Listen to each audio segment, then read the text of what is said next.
All right, my name is Dr. Patty Ann Ford, and I am a dietitian coach and doctor, and I untangle your relationship with food, body, weight, and eating. And I have a practice called Imagine Wellness. It's nationwide. I enter your life as a coach, and we really try to navigate what's happening in your thoughts and emotions and beliefs where you're stuck with food.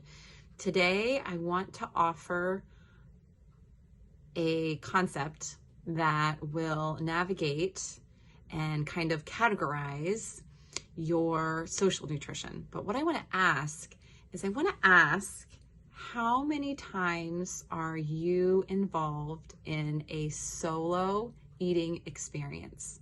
How many times of the day, or if easier, how many times in the week are you eating alone? What that can be associated with is your lack of the eating experience in a positive, nourishing environment.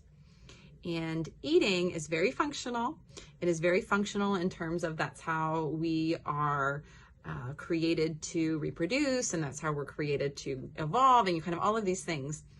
But eating is so social, where it creates this loving environment of safety and connection. Never ever before in our history of mankind have we evolved into a culture where we're eating alone so frequent. And what that can lead to is overeating, undereating, feelings of isolation, feelings of loneliness,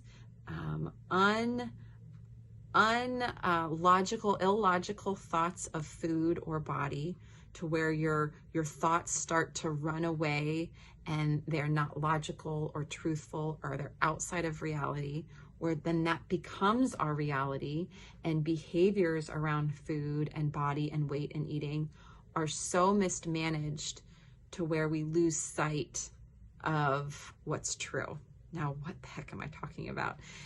When we are eating alone and sitting at the desk, and I'm sitting at a desk right now, or we're eating alone in the car, there is zero chance that you're checked in to one behavior. When you're multitasking, so you're driving and you're eating, your brain cannot pay attention to both behaviors. So it's kind of like you're half in, half out. You're half driving, you're half eating, you're not really paying attention to both.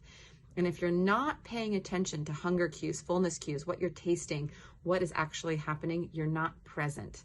And that increases your risk for overeating, undereating, or not being satisfied. And then that can lead to behaviors throughout the day, which can lead to unwanted side effects. Never ever in the history of mankind have we started to see the solo eating experience contribute to health in massive waves. If there's one thing you can try and do and shift, is try to eat with others. And if you find that is such a miserable experience, get curious on why. And if that causes so much pain, you might be navigating some very hard clinical diagnoses or clinical set of behaviors where you do need a higher level of intervention. My practice in the state of California does see diagnosed disordered eating. If that is not the case for you and you're just navigating, I know I am able to handle and move forward with some of these thoughts, but I just don't know how.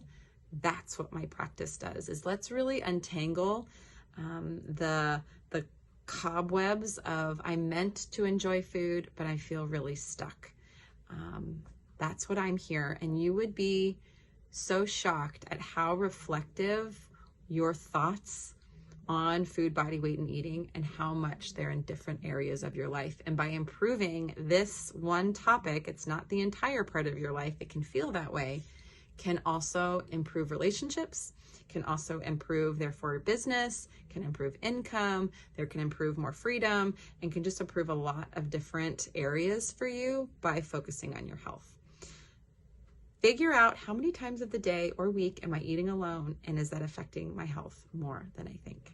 If this was valuable to you, hit subscribe, follow along, and thank you so much for being here. My name is Dr. Patty Ann Ford, and have a wonderful day.